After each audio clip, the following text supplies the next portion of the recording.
एक गांव में दिनेश नाम का एक व्यापारी अपनी पत्नी और बेटी मीरा के साथ रहता था। यह परिवार बहुत खुशहाल था। मीरा और उसकी माँ कृष्ण जी की पूजा किया करते थे। मीरा भी माँ के साथ कान्हा जी की सेवा करती थी। कुछ समय बाद दिनेश की पत्नी बहुत बीमार हो गई और उसका स्वर्गवास हो गया।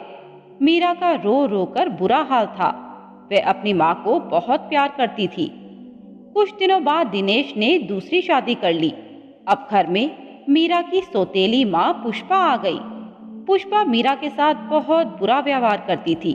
दिनेश के सामने वे सीधी बन जाती थी और उसके जाते ही मीरा को मारती पीटती और घर का सारा काम करवाती थी।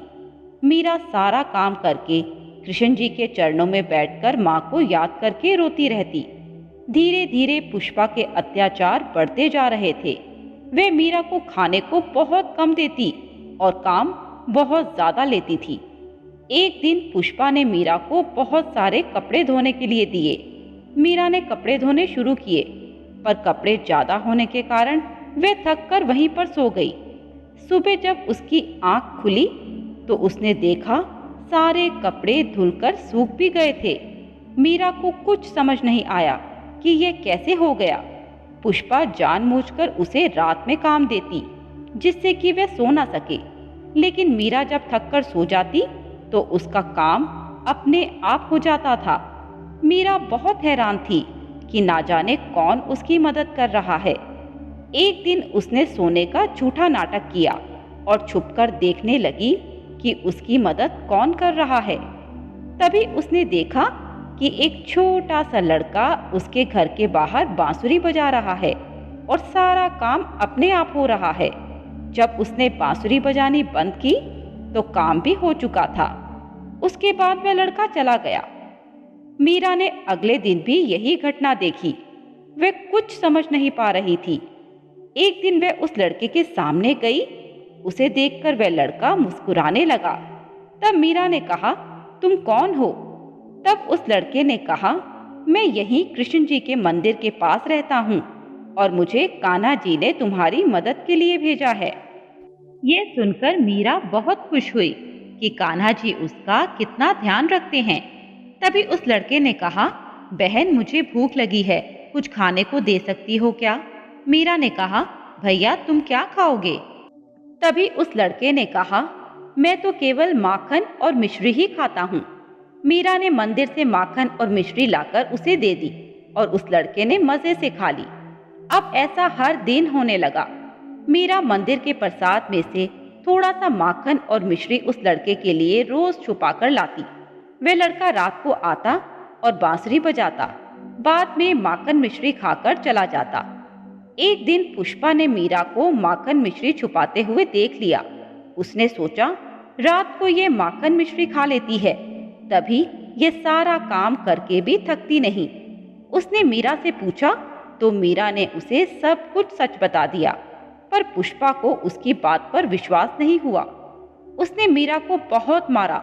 मीरा रोते रोते कान्हा जी को याद करके सो गई। उस दिन पुष्पा ने माखन भी अपने पास रख लिया।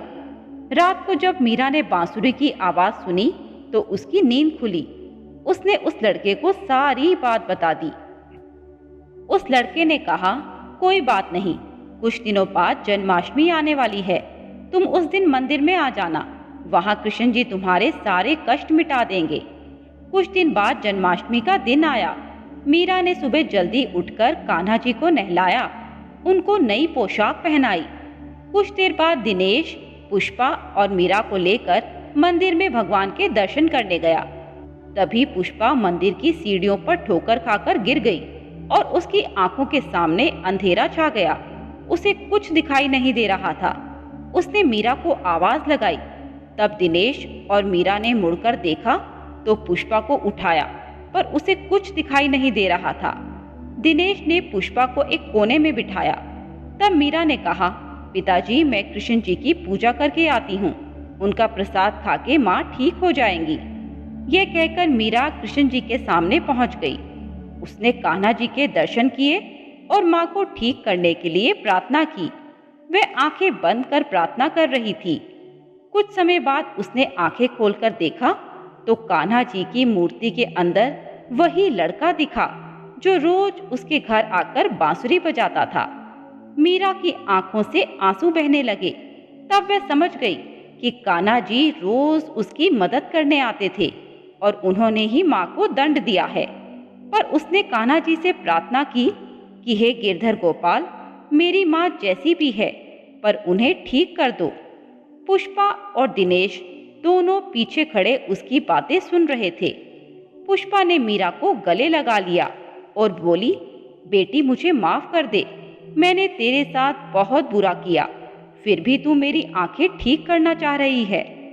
फिर पुष्पा और दिनेश भगवान के चरणों में नतमस्तक हो गए। तब पुष्पा ने सर उठाकर आंखें खोली तो उसे सब दिखने लगा।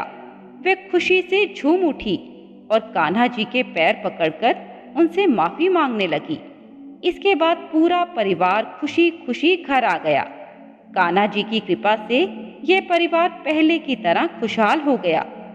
हे गिरधर गोपाल, इसी तरह अपने भक्तों पर कृपा बनाए रखना। दोस्तों, आपको ये वीडियो कैसी लगी हमें कमेंट बॉक्स में ज़रूर बताएं। साथ ही हमारे चैनल कथा अमृत को सब्सक्राइब करें।